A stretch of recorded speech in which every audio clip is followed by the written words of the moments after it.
welcome everybody to this webinar, which is very special to all of us for many different reasons. We're very happy to welcome you all to the Center for International Higher Education. My name is Gerardo Blanco, and I serve as the academic director for CIHE. I want to thank you all for joining this webinar entitled "The Role of Academic Diaspora in Times of Global Crisis." In addition to being one of our monthly webinars here in CIHE, I also wanted to mark the occasion of this being a webinar that is offered as part of Boston College's International Education Week. As many of you know, International Education Week is a very important week that we observe here in the United States. It's a time where we often reflect about the most important issues related to the role of internationalization in higher education. And the theme for Boston College's IEW this year is Global Solidarity in a Time of Conflict. And I really think both the webinar and the colleagues joining us as panelists today will be able to contribute in very important ways to this particular theme. So I would like to, before I introduce our colleagues, and I'm very, very grateful to each of them for joining us today, just wanted to remind you of a little bit of the logistics. We have a lot of practice doing this, as I recognize many of the names in our participant list. But just as a reminder, we invite you to keep your cameras off while the presenters are sharing their remarks with us. We also invite you to keep your microphone closed or muted throughout the session.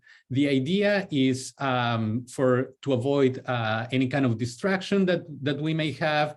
And what we invite you to do, and you certainly do not need to wait until the end of the session, is to type your questions into the chat. Very often, we have that opportunity where the presenters share a particular thought and that elicits a question or a reaction. I invite you all to type those into the chat, and we will try to get to as many of those questions as we can get to in the time that we have. So please feel free to include your questions and reactions in the chat. So that being said, I really want to welcome our three panelists and thank each of them for joining us today. It is my pleasure to welcome Professor Anatoly Oleksiyenko from the Education University of Hong Kong. Welcome, Anatoly, and thank you for joining us. I also want to welcome Oudai Tozan, who is co-founder and managing director of the Syrian Association of Education and a doctoral candidate in educational development at the University of Cambridge in the United Kingdom. As well, I want to welcome Tugay Durak, who is a candidate at IOE, UCL's Faculty of Education and Society, and also, until most recently, a visiting scholar here at the Center for International Higher Education. So welcome back to CIHE, Tugay. And the order and the format of our webinar is going to be each of our presenters will have an opportunity to share some opening remarks with each of us. And I will, after that, have an opportunity to bring some of the questions that we have. We want to spend the majority of our time in this interactive component of the webinar. And for that reason, we remind you that to utilize the chat throughout the entire session. So again, thank you very much to each of our presenters and welcome to CIHE. And I would like now to turn it over to Anatoly. First of all, thank you very much, Gerardo and colleagues at the Center for International Higher Education at Boston College for inviting me to take part in this interesting seminar that the topic of academic diaspora in times of crisis is extremely important these days. I'm originally from Ukraine. The war in Ukraine has made everyone really concerned about the future of the world, our existential future, as well as the future of democracy. So at this point in time, I'm myself being an international scholar living in Hong Kong, working in Hong Kong, being a citizen of Canada, as well as someone who was born in Ukraine, educated in Ukraine, although it was a Soviet Ukraine, and the country which doesn't exist, the Soviet Union. I have to rethink myself in terms of what I'm doing as part of the academic community. And the question is, am I really part of diaspora as such? So the question here is probably for us to really begin with the question, what is diaspora? How we really use this term, and how we then discuss the whole issue of us being somewhat separate from something, right? Just so Paul Zaleza, who is professor of African American Studies and the scholar who wrote on academic diaspora, defines academic diaspora as a process, a condition, and a discourse. And these three terms come together. And what happens then, if we look into how this term really, or definition, works in the times of crisis, you can argue that the discourse may be overwhelming and more contentious on the one hand, but the process of being a diaspora suddenly becomes more coherent. Let me just kind of try to explain what I mean by this. I came to Hong Kong and I thought that I'm the only Ukrainian living in Hong Kong. In 2014, when the Russian Federation invaded Eastern Ukraine, annexed Crimea, more than 100 Ukrainians came out in the major streets in Hong Kong. We had this rally, and police was very kind to provide support, a safe place for us, to demand that Russia leaves Ukraine. And suddenly we realized there is a group of people who are concerned about the situations back home, although they left their own country many years ago, got employed in various sectors. Suddenly I realized there are 3 more professors and 2 PhD students who are involved.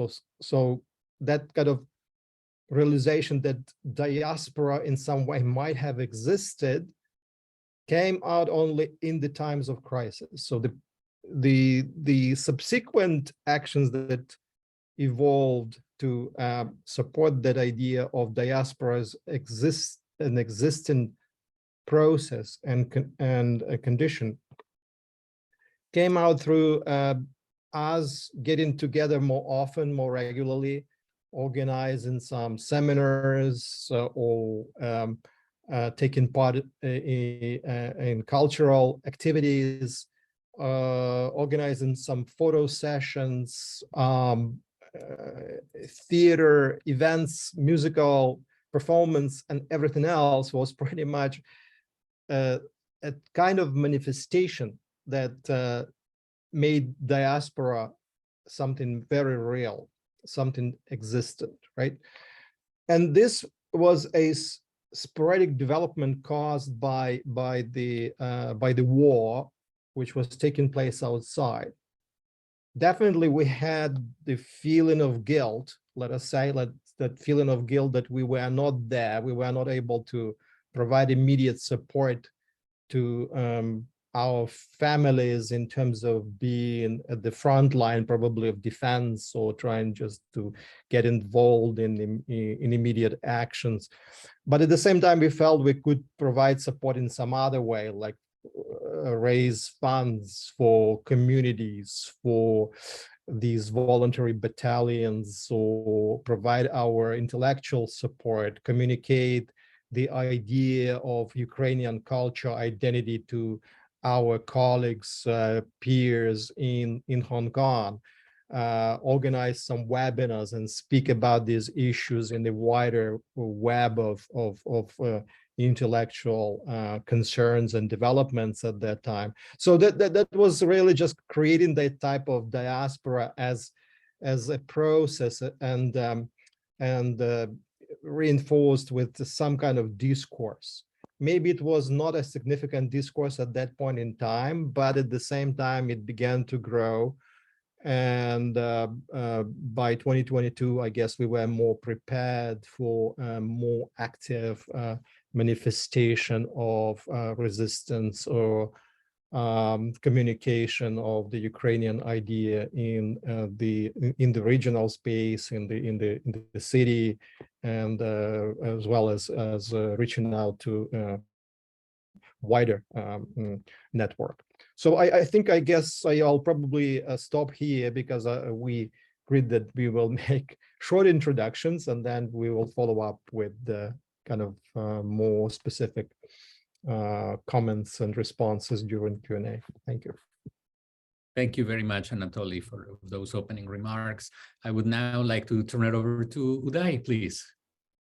Thanks, Gerardo and colleagues, for organizing this, and thanks, Anatoly, for sharing with us your perspective on the Ukrainian diaspora and their engagement with their homeland. I will be sharing just one slide very, very quickly.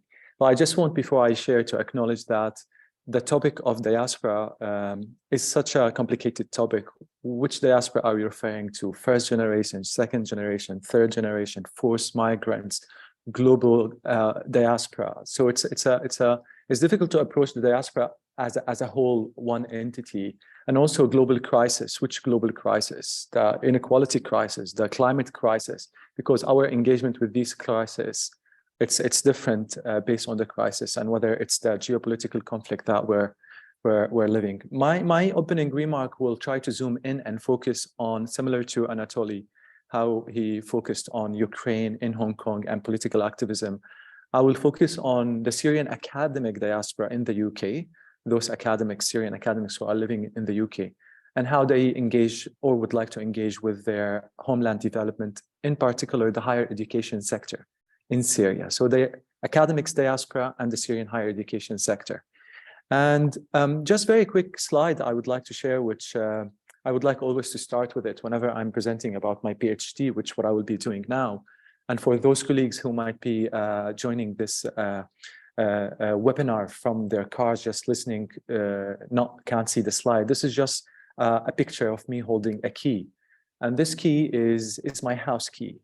And this picture I took in 2015, the year after I left Syria to study in the UK and do my master's. And I always look at that key and I ask myself, will I ever use it again? Will I ever use my house key? Will I ever go back to Syria? And this is one of the questions that all conflict-generated diaspora like myself, they really think of this question, because going back home is not our option anymore.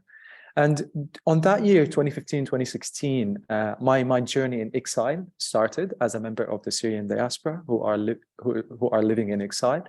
And for those who doesn't know this journey, what does an exile journey mean? For me, it was a journey where I started feeling uprootedness, being uprooted from my social circles, from my culture, from the places that I love, my neighborhood, my city. I started feeling the loss of belonging. I started having a survival guilt. My country is being devastated. People are dying, and I'm here happy in the UK, or trying to be happy in the UK. Identity crisis, also something that I experienced. And that all came with the pain. And for me, I was very interested. Some people, when they have this exile experience, they disconnect from their homelands because it's very difficult. They just want to forget about it. But others like myself, they respond to these things by connecting further with their homeland and to resist this uprootedness and this exile journey. And here where I started doing my PhD, or I wanted to do a PhD, I was having two big questions in life on the personal level that I want to answer. One of them is, what's going on with my identity? What's going on with my belonging and with my relationship to Syria? It was a question that I was struggling to answer. And the second question is, how can I, as a member of the Syrian diaspora, rebuild the higher education sector in Syria as an academic working in academic institution and wanting academia to be my career? How can I and other academics can contribute to helping our homeland and developing our homeland? And these two questions, where I decided to take them to my PhD and try to research these two questions by doing a PhD, by interviewing 15 academics in the UK and ask them about home and identity and belonging, and ask them about how they can contribute to homeland development. I'll stop this slide and I'll just share very quickly some reflection about this. One reflection about the first research question about home and belonging, and the other is about engagement with homeland and rebuilding the higher education sector. So I'll try to share one reflection on each, very quick reflections. So the first one is about our relationship with homeland, and especially conflict-generated diaspora. It's one of those very complicated relationships. It's not a relationship that we can easily identify and say, well, my relationship with Syria is a homeland relationship, or my relationship with Syria, I don't have a relationship. It's a more complicated relationship where we have the two extremes. We love Syria. We are Syrians. We feel like we want to support Syria, but we are traumatized by Syria. Syria for us is a wound. So we have this love and pain that are coming from Syria. We always want to connect with Syria, but at the same time, we want to disconnect because it's causing us pain. We belong emotionally to Syria, but maybe culturally or identity-wise or nationally, we don't identify, or we don't belong anymore to the culture or to the national identity. So the concept of belonging becomes very complicated. And nothing makes the emotional connection weakens.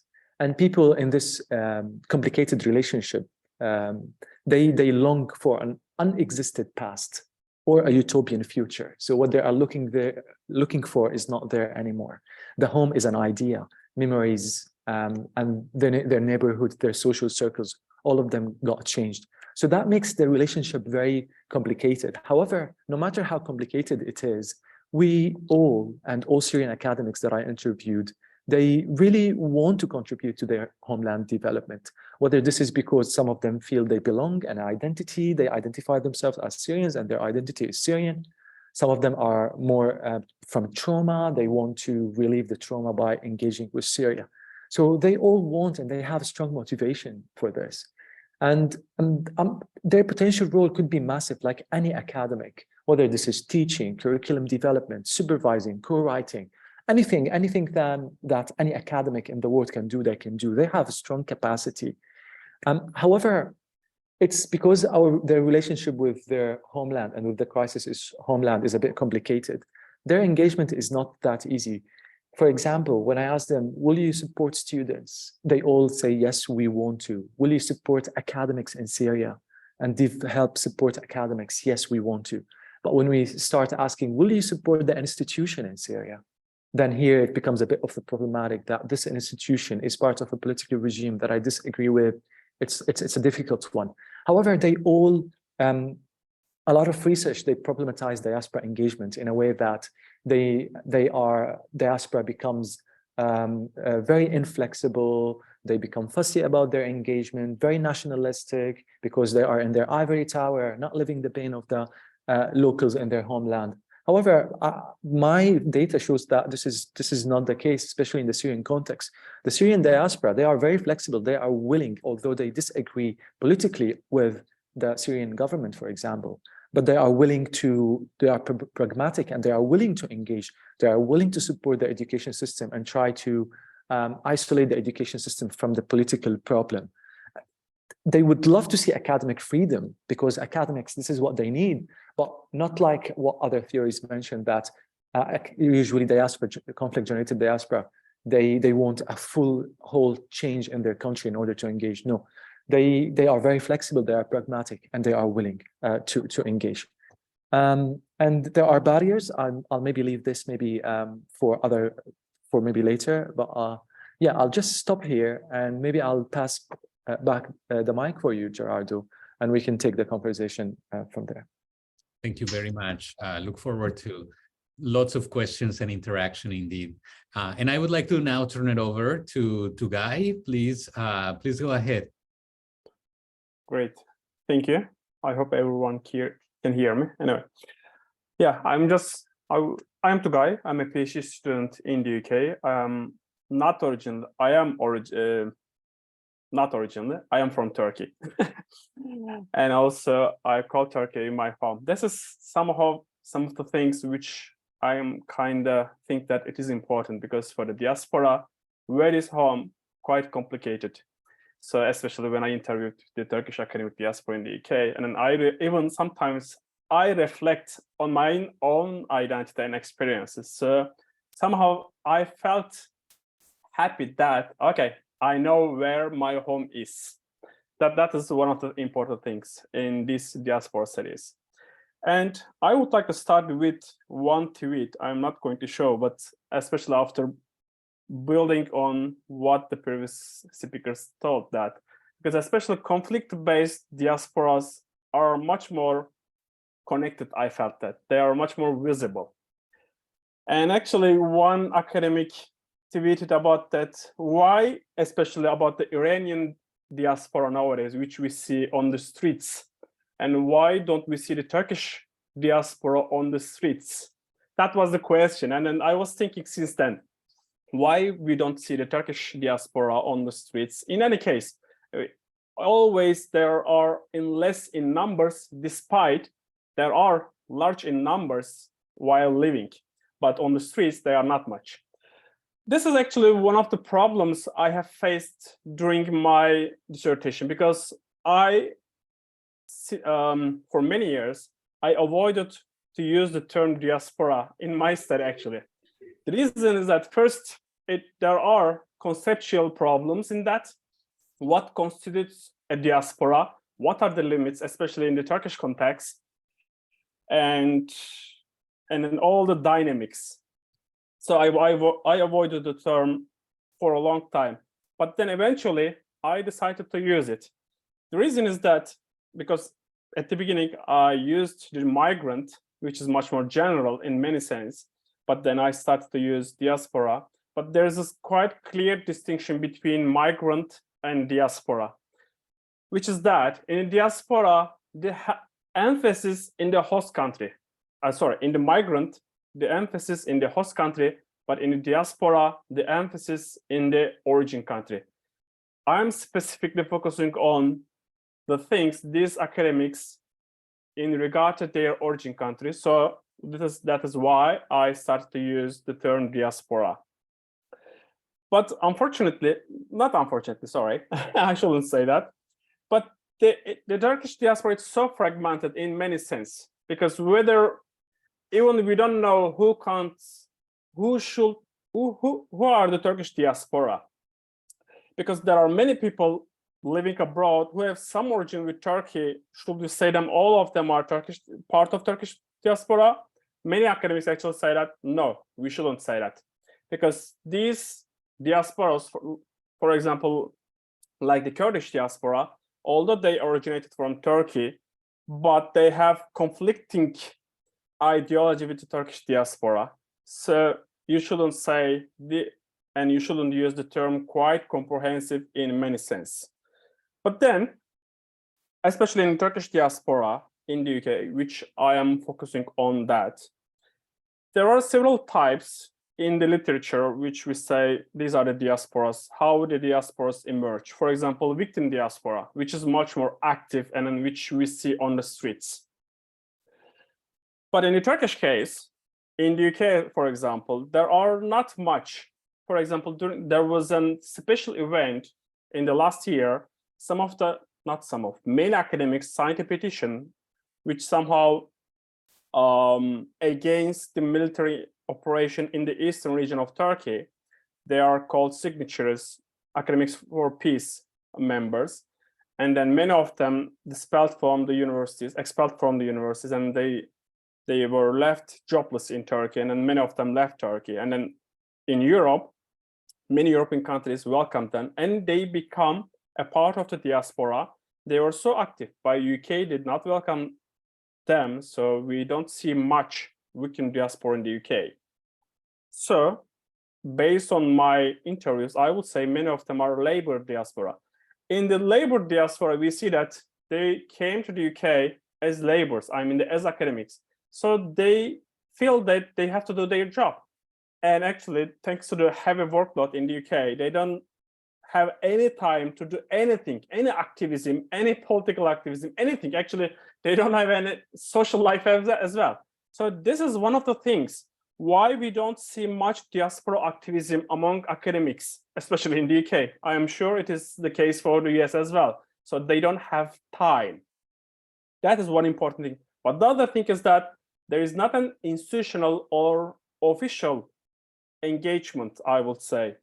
And so they don't know that. But still, despite this lack of support systems, I felt that many Turkish academics in the UK, they provide mentorship to each other, especially the younger ones who are working or studying in Turkey, who wants to do PhD abroad or who wants to have a fellowship abroad.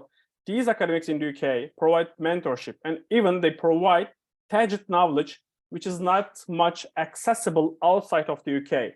And they explicitly take Turkey-based academics as partners. They are using the UK-based fundings, and they needed to recruit international academics, so they do, but they recruit the academics from Turkey in international partnership. That is one way of supporting their partners. And so they do the joint grant applications, and also they host them as much as possible. Many of them actually hosted Turkish academics or students from Turkey, 50 or 60. That is one of the things. So just as a last sentence, I would like to say that although in the diaspora studies and also internationalization of higher education, these things are not much related in the literature. But as we see it here, these activities, these academics in the UK attract international students. I'm in Turkey, but still international. Attract international academics, build transnational partnerships, apply for joint grant applications. So all of these are included in internationalization of higher education. So actually, diasporic academics are so active in internationalization of higher education. So I could stop here. Thank you very much, Tugay. Thank you very much to all three of our panelists. And I'm really excited that we still have just about half of our designated time for the webinar for questions. And we are having a very active chat, which also makes me very happy. I wanted, before turning to questions from the audience, I was listening very, very attentively and taking some notes, and I was hearing a few themes across the remarks that all three of you have shared with us. And I was hearing experiences, of course, of belonging and the question and presented as a question, right? Who belongs in this diaspora? Do I belong? The sense of home and the disconnection with it, or an uprootedness, as Oudai was mentioning, but also all these experiences of grappling with time and temporality. I was really captured by this quote about a past that no longer exists, but also a future that in many ways is idealistic and idealized.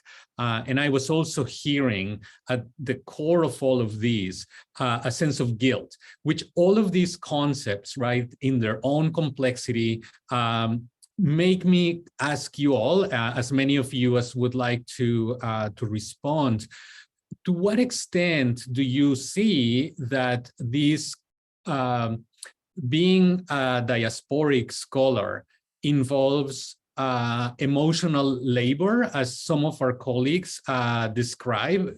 Very often, this notion of emotional labor has been tied, for example, to gendered experiences in academia, often to the role of women, in particular departments and universities, and how they very often are tasked to promoting good relations and communication, but also performing certain roles. But I think in many ways, what you all three were describing is some form of emotional labor, in a way of keeping good connections with colleagues, but also to explain and maybe to educate colleagues about some of the issues, the conflicts that are happening. So I was wondering if this concept of emotional labor relates to the experiences that you're sharing with us, and how do you make sense of that?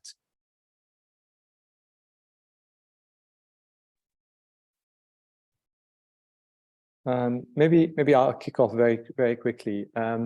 The way I understand the term emotional labor, it's more that the diasporic experiences, there's an emotional investment in this relationship, where emotionally you are always having certain emotions related to whether the idea of home, relationship, whether the longing, whether the sadness about your homeland, the hope, the frustration, the disappointment.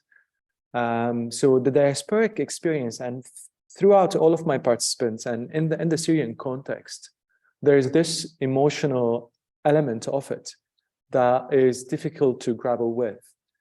And one thing that makes sometimes things more difficult is that Syria, for example, for some participants, it's a wound. This is how they describe it. It's like there's a trauma. So there's this emotional difficulty that they are feeling because of the trauma. But at the same time, mitigating this trauma is by engaging with Syria. So when they engage with Syria, they mitigate this trauma. Then when they engage, this trauma is triggered again. So the trauma is somehow this vicious circle that makes you engage, but when you engage, you feel tired and you step back. And then when you step back, you feel like, I want to engage. So that's all what I would say, the emotional labor, that being a member of the diaspora, especially conflict-generated diaspora, that comes with an emotional labor and emotional investment. And this is how I would explain it or describe it, from my narrow understanding, of course, of the term. Thank you, Oudai.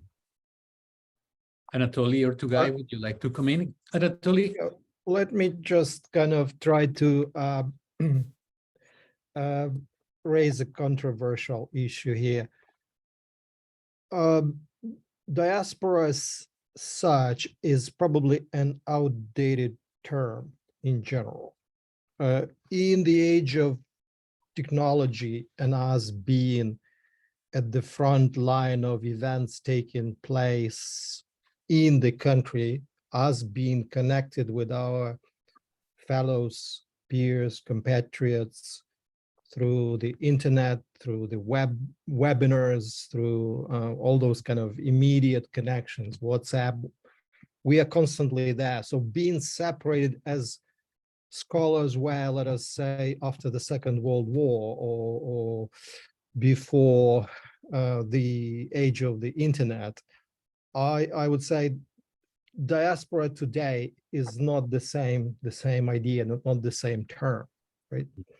The process is not the same, and the discourse is not the same, because we are constantly engaged in global media on the one hand, updates from the war, from the conflict, just emerge minute by minute from people we can trust. I mean, just let us say very professional, high skill journalists working in this combat area and providing immediate reports, and you can verify this data across many other channels. You can also hear from your relatives who are also, let us say, in the battlefield, or who are affected by the genocidal acts of the Russian aggression, for example. So then you immediately come into that kind of pressure of getting so much data of all kinds. Some of them are factual, some of them are emotional. You have to really work with all these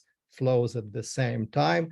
And you are pretty much not being away from those flows of information. You are inside, you are part of that whole process, right? Because sometimes you have to react immediately in terms of giving advice, like, I heard this, be careful. And when my son's office in Kiev was shelled by Russian missiles, I read this on New York Times. And I immediately wrote to my son saying, "Are you in the office?" Because and I wanted to check immediately, right? But at the same time, he responded, "No, just on that day he didn't go to the office." So I was happy that he was not there, but at the same time, he developed that kind of hard skin when he heard the news from media as well, as much as I did. I was like thousands of kilometers. He was probably 10 kilometers away from where it was happening. But at the same time, we read this information and we knew about the effect. He would be more affected than I did. But at the same time, I had to live through a lot of stress at that time when I read the news. So you pretty much live in the same time. You live in different spaces, but you are engaged through the current technological instruments in such a way that this kind of idea of being diasporic it sometimes sounds like maybe it's something different now. We should really rethink what we define it. So yeah, I'll stop for now. Thank you.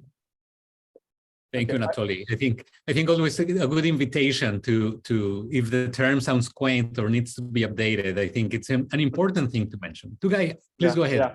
I just want to add one thing on Anatoly's comment regarding the diaspora and how it changes over the time. And to some extent, I felt that's quite correct, because especially in my interviews, I asked the participants, the sense of gurbet. Gurbet means somehow nostalgia, which is homesickness, estrangement. It's a quite Eastern term, I would say. And in the West, I think the Western does not have such term. Anyway, but it is mostly used for the migrants who migrated 50 years before, and then they did not have communication with the homeland, and then their all family members lived in the homeland or whatever. So somehow, and also they were so different from the society. Now all societies become much more familiar, I would say, in many sense. But then when I asked the academics, even they feel in gurbet, that estrangement, out of place feeling. Many of them actually say that, no, I don't feel that, I don't have that feeling. But now I'm feeling foreigner everywhere. So in that sense, being a diaspora or not, but still being strange, being foreign everywhere, it comes with other disadvantages as well at the same time. So the emotional labor in that sense, being an international academic, so although it sounds fancy, although it sounds so good, but it has emotional labor in many sense, being a foreigner, not only in the host country, but also homeland. Thank you all to all of you for this. I ideas and engaging with this question. As you can see, we have a very, very active chat. So I must already apologize at this time. It's almost certain that we won't get to all of the questions, but I'm starting to notice a few themes. And one of them, there are a couple of questions, both from David McCarty, as well as our very own Phil Albach. And maybe it would be great to hear from as many of you as you wish to engage. First of all, how are you seeing these diasporic academics that you study or that you engage with, engaging with higher education systems in their home countries, right? So what are some of the mechanisms of engagement? So that's one part of the question. The other part, coming from Phil in particular, is what are some of these red lines that some of these academics won't cross? Oudai, you were referring to this earlier, right? There were in a way, certain barriers that feel like, oh, it's okay to engage at the individual level, perhaps. It would be great to hear certainly from you, but also all of our panelists. What are some of those barriers? What are some of the limits to these mechanisms of engagement?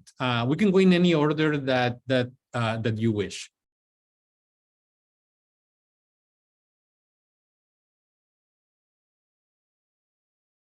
Should I share again? Maybe start? Go ahead. Go. Yes, that's perfect. Go ahead, please. Okay, thank you so much. So when it comes to their engagement, so it depends whether you mean that their current engagement or what they could engage with, so the ideal scenario or what they would hope for. But let me speak about the current situation in the Syrian context, because the ideal or the ideal scenario, you can imagine, like any academic can do everything, really, from course design to curriculum design to capacity development for teachers to teaching online and in person and etc. Everything. But in the current context, if we're going to speak realistically, Syria is a complicated area. So all of their engagement, some of them are in the places that are not under the government control. So they are engaging with universities in what they call the liberated areas, and they do online teaching and they do supervision for students in that region, and they do courses in that region. And some of them engage with academics on one-to-one as well. So that's what the current situation allows.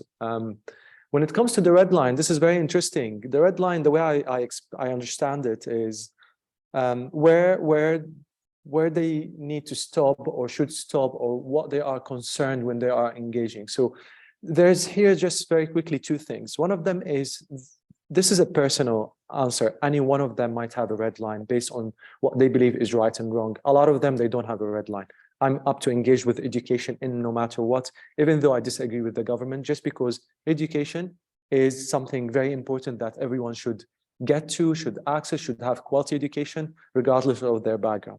Some of them, no, the red line is not like this. The red line, I'll support students, I'll support teachers, but I will never support this academic institution because it's co-opted by a political agenda to serve a political regime that I disagree with. So this is what could be the red line for them, but there's also a red line based on safety and security of those people inside Syria, because in the Syrian context, we have very complicated political tension between pro and against the government, and that could cause a huge risk. If you're someone inside Syria and you're engaging with people who might be against government, that could put people in risk. So there's this also red line of how we can engage with academics and with people in the ground without putting them on risk. And this is, I don't have an answer for it. It depends on each person, and it depends on what engagement are we talking about. But there is a red line definitely when it comes to security and safety as well. Tugay or Anatoly, would you like to come in on this question? Okay, I can start this one, if you don't mind. Yeah. Yeah, engaging with the homeland, I would like to start with that one. Actually, as far as I understand, the UK-based Turkish academics are more in partnership with the ones who are in Turkey. And there are many reasons for that. Instead of choosing the ones as partners in the UK, but they choose their partners from Turkey. And then all of them are Turkish, but still they choose Turkey as the destination. There are several reasons for that, because the ones who are in Turkey needs these kind of partnerships more than the ones who are in the UK. That is one thing. The second thing, actually, one time I attended a meeting with the Turkish academics in the UK. They were just thinking of what could we do together. And one of the senior members suggested that, okay, I can give some seminars about how to publish a paper, whatever, something like that. And then after the meeting, one of the young scholars told me that we know how to publish a paper, we know how to write it. So who this person who is going to teach us? And then, and I just, but if that senior member would say the exact same thing in Turkey, they will think, okay, this is gonna be an awesome opportunity. These are the ones who are in the UK somehow behave like a pop star in Turkey because they feel that these are privileged ones, these are the successful ones. But then inside the group, this popularity is not much visible. So there is much dynamic in that sense. But especially red lines, I always see it among the members of Turkish diaspora, because even one time I wanted to do a focus group with the Turkish academics. Some of them even were telling me that I would like to attend your focus group if I know the participants, the other participants, because even some of them do not want to engage the other ones.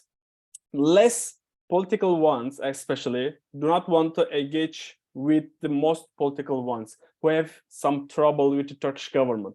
Some of them, they're more like the centered ones, I would say, although all of them critical, but still they want to keep their relationship with Turkey. Although there are some red lines even in that context as well, but still they want to contribute to some extent to be able to be able to do that. They feel that, okay, I shouldn't have any problem, not any problem with the Turkish government to be able to continue to give support to other Turkish colleagues in Turkey who are in need. That is one of the things. But the other ones who are much more critical to the Turkish government somehow do not want to engage anything with Turkey. So they are somehow became much more diasporic community abroad, but on the other hand, they do not engage with the people in Turkey. Thank you. Anatoly, is there anything you'd like to add to this? Go ahead. I'll probably just kind of mention a couple of points about the engagement in the time of war. Last academic year, I organized a number of webinars after the Kharkiv University was bombed, ruined, and the faculty members, the administrators of the university were in desperation, grief, and having engaged a couple of these people into webinars and given them a chance to speak through and also raising funds for them, and you know, the level of solidarity was quite significant at that time in the months of March and April, and it was really important for those people. Also, it was important for Ukrainian representatives living elsewhere. So just kind of was connection there taking place through communication, but also engage in the global community, scholars from outside. But in terms of the red lines, I'd say from what I was able to see was pretty much that kind of mental constraint in some way, intellectual constraint that existed everywhere in terms of academics in the West, academics in the East, trying to understand what their roles and responsibilities were in situations like the Ukrainian crisis, but also Ukrainian crisis was not only the crisis at that time, which was unique, let us say. The Syrian crisis itself was a major crisis and was ignored by the global community to a large extent, I would argue. If response was good enough at that time to the Syrian crisis, maybe there would not be the Ukrainian crisis, right? So, and before that, maybe if the response was good enough to the Georgian crisis, there would not be probably the Syrian crisis, and so on. So that kind of, we often, as a global community, allowed to cross the red lines. I mean, we ignored the problem. We ignored the problem of Russian imperialism. We were, playing, let us say, I wouldn't just use any kind of difficult words here at this point in time, but the Russian imperialism was ignored. It was pretty much ignored, was not discussed. The publications in higher education were minimal on this particular problem. So we were behind. I mean, many of the international scholars, we were behind the problem which existed. So in a way, talking about red lines is pretty much, maybe not so ethical at this point in time. Thank you. Thank you all. And I'm looking at the clock, and I think since I cannot make everybody happy by asking every individual question, I'll probably make everyone unhappy and try to combine some of the themes that I'm noticing in the question. So I apologize if I misrepresent or not capture the nuance and the thoughtfulness of the questions that have been shared in the chat. But I think there is one theme that I want us to discuss, which is how diasporas are not homogeneous. There have been questions on the chat specifically about class difference. There is also a question about religious differences within diasporas, and also a question very specific to the Turkish diaspora in relation to ethnic minorities and ethnic origin. And I think I wanted to kind of bring awareness of these three differences. We could think of other differences that make diasporas heterogeneous. I think the historical context, of course, and Anatoly, thank you so much for mentioning some of these different conflicts, and in a way how, we are applying broadly the term diaspora, and yet the phenomena are so different from each other. But I think what I would like to present to all three of our panelists is this question of how do you perhaps in your either engagement and, may I say at times, activism, or at least awareness raising, or in your research, right? Because there is also a methodological question of who do you include in your participant sample, for instance, if you're conducting research, how do you make sense of this diversity within the diasporas that each of you study? And I know that there is a lot to cover, so feel free to only cover the aspects that you think are most relevant to your own work. May I start? Okay. Yeah, I noticed that you were ready to jump in. Please go ahead. Okay, thank you. As far as I read in the literature, and many people kind of discussing what constitutes a diaspora and then whether they are changing or not. And there are two approaches regarding the diaspora, and then one of them think that diasporas are somehow that exist primordial, never changing, exist in the old times and still exist. That is one thing. But then more contemporary studies consider that diaspora is something evolving, changing over the years. So I choose the second one, because Turkish diaspora, which I call it now, did not exist 100 years before. So, but on the other hand, the other ones who are much more, the ones who suffered more, I would say, for example, Jewish diaspora, which was much more established, and an actual diaspora somehow defined because of the Jewish diaspora. So, but in our case, in the Turkish case, it is somehow quite difficult to describe it because it's quite new, it's changing. Actually, one academic has written on that and pointing out how the changing diaspora is that, for example, in Europe, the Turkish diaspora we did not say the Turkish diaspora for a long time, but then in the 1990s, there was a much more Kurdish activism. And then there's a book about how the Turkish diaspora become Kurdish diaspora. It changes. And then now there's a book on how the Turkish diaspora become Muslim diaspora. And then it changed again. So the diaspora can change and the boundaries can change. Nobody, in the Turkish case, I feel that nobody can draw the lines. So, but I interviewed the ones who identified themselves as Turkish. That's one thing for clear, self-identification. I choose that one. So because some of the participants, although I was trying to recruit more participants from other backgrounds, like Kurdish, for example, but they specifically told me that, okay, I am not part of Turkish diaspora, so it's better not to attend. So after a while, I realized that I recruited the ones who are identified themselves as Turkish. That is one thing. Thank you very much, Tugay. Anatoly, would you be ready to come into this question?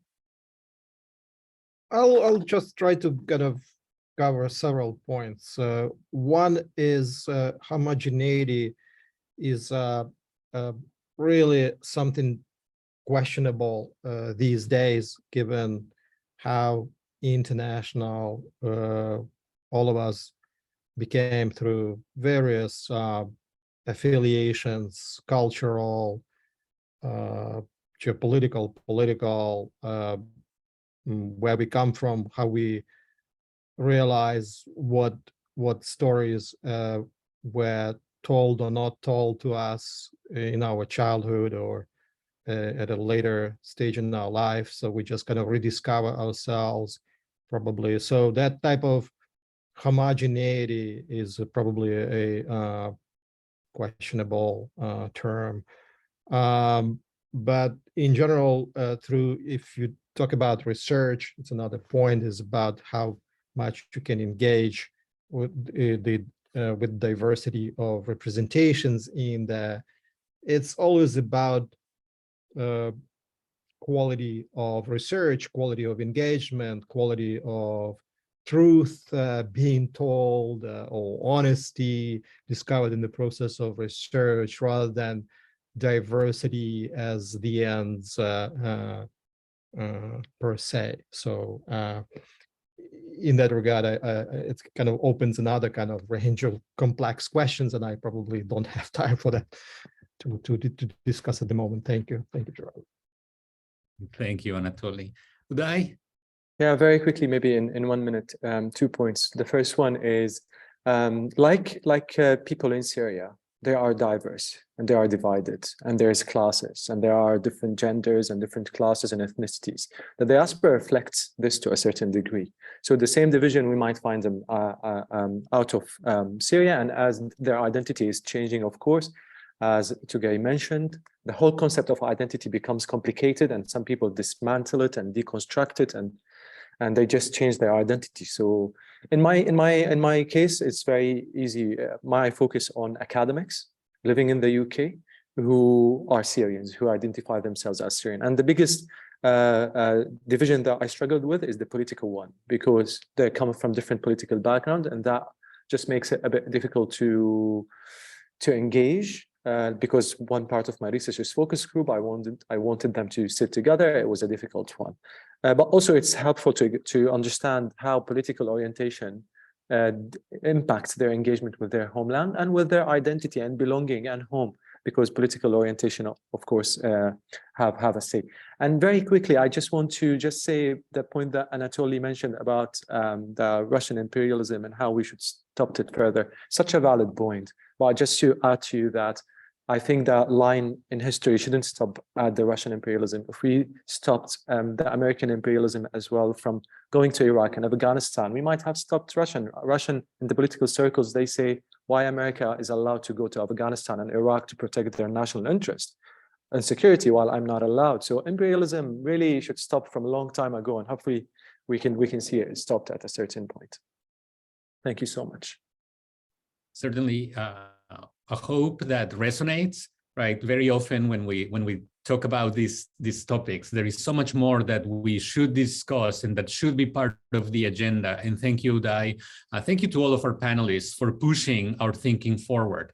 I recognize that we are just out of time at this moment. So I just wanted to conclude with two very quick points. The first one, a word of thanks and appreciation to our three panelists. I realize that precisely the emotional labor we were referring to earlier involves spending your time engaging with audiences and generously giving your time to others who want to engage with these topics. And I realize that you have no shortage of opportunities to engage. So thank you for spending your time with us in CIHE and at Boston College in this context of International Education Week. I also, for everybody joining us today, also a word of thanks and just an invitation and as a reminder that if you are new to our webinars, we will be adding you to our mailing list. We are working on the lineup of webinars for next semester in the spring for us in the Northern Hemisphere, which is going to be for the new calendar year. We look forward to bringing more opportunities like this, but certainly, as you see, we ran out of time, so there is a lot more to discuss on this topic, and I look forward to all of you continuing to engage on these and other very, very important topics with us here in CIHE. Once again, thank you to our panelists and to all of you for joining us today. Be well and continue the very important work that each of you is doing in your respective corners. Thank you again to everyone. Take care. Thanks, Gerardo. Thanks, everyone. It was a pleasure to listen forward to. Nice to meet you. Thank you.